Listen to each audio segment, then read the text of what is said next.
supplies at the proper time. Blessed is the faithful servant when his master returns and find him doing so. Sino yung tapat at patalinong alipin na inilagay ng may-ari ng sambayan to put in charge of his household to give the other servants in the house? Kaya mapagin ito, tutukoy ay pulong ng sambayan. The good man of the house, whom the master has put in charge, to give the other servants food, proper food at the proper time. Ay mga ano food? Una, ay salita ng Diyos. Man shall not live on bread alone, but on every word that comes from the mouth of God. Kaya sa ating panahon, mapalit, binigyan tayo ng sunog ng tamang pagkain sa ating panahon. Aral ng pagpupuyat, aral ng kasagdanan. Bakit? Ito ang paghahanda sa atin sa pagpahito ng ating Panginoon. And food can give also service. Anong sabi dito ng ating Panginoon, mga kapatid? Sa John 4:34-35. Maganda dito sa Message version. The food that keeps me going is that I do the will of the one who sent me, finishing the work he started.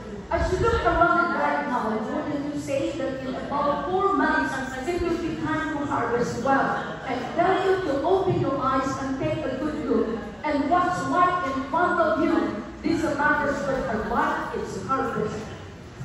Kaya sabi ng Panginoon, the food, ang pagkain po ay gawin at tapusin ang gawain ng nagsulo sa atin. Kaya mga, this is the proper food, proper service that will keep us doing. That is the end time evangelism.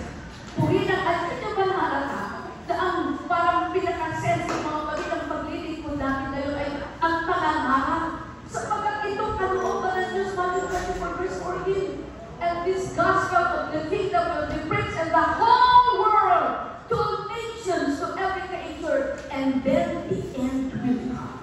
Ito ang gawain dapat tapusin ng iglesia ng Panginoon. Ito ang pagkain natin. Ito ang nagsusustain. Ito ang nagtuturis. Ito ang papalakas.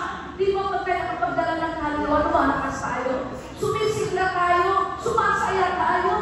At yan ang pagiging sa biyaya ng Diyos, ibibigay din ng sugo at ng Panginoon sa sugo kanyang itinalaga sa ating kapalaluan. Kaya, aking nasasabi sa atin, kumbaga, what the Lord has started, ipinagpatuloy ni Apostol, and what the Apostle has started in our time, the finisher is the man whom the Apostle has entrusted in our time, the Chief Executive Minister, Bishop Jonathan Santos Vernon. Kaya mga kapatid, siya ngayon ang mag-finish nito. Pero kasama tayo doon, because we are all missionaries in our time by the grace of God. Meron tayong tatapusin. Meron tayong tatapusin. Kaya sabi ng Panginoon, to do the work of God and to finish, to complete what He has started. Kaya ngayon magpagin mula doon sa pinapaha. When I was converted, Mindoro, San Jose, siguro po ang ano noon, 46 ang lokal. 6 lokal. Ngayon magpagin, from national, international, at ngayon more than 70 countries in the whole world. Puri ng ating Panginoon.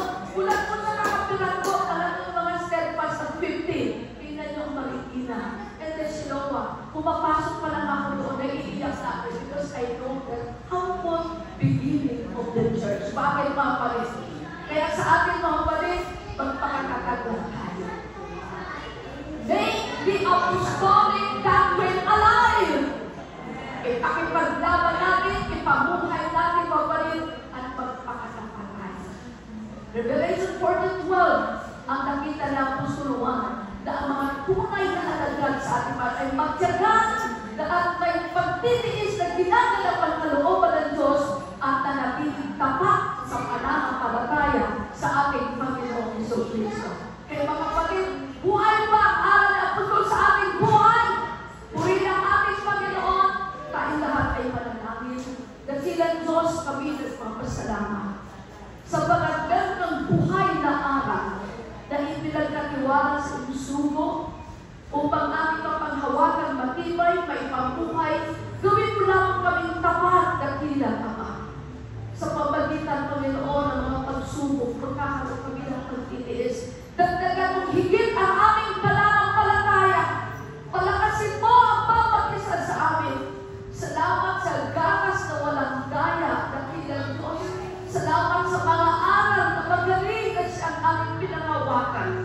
Tulungan mo kami patuloy rin pananampalataya sa iyong itinalaga sa aming kapanahunan upang aming paglilingkuran ng sumigana hanggang sa pagparito ng aming Panginoon Jesucristo. Ibinabalik namin sa lahat ng kapurihan at kawalatihan sa pangalan ng aming Panginoon Jesus at lahat sa aming purilang Panginoon. Maraming salamat po sa inyong panonood. Huwag niyo pong kalimutang mag-like, share, and subscribe. Kung kayo ay bago pa lang sa aking channel, pakipindot na rin po ang notification bell para kayo ay ma-update sa mga bagong i-upload ko. Maraming salamat. God bless you.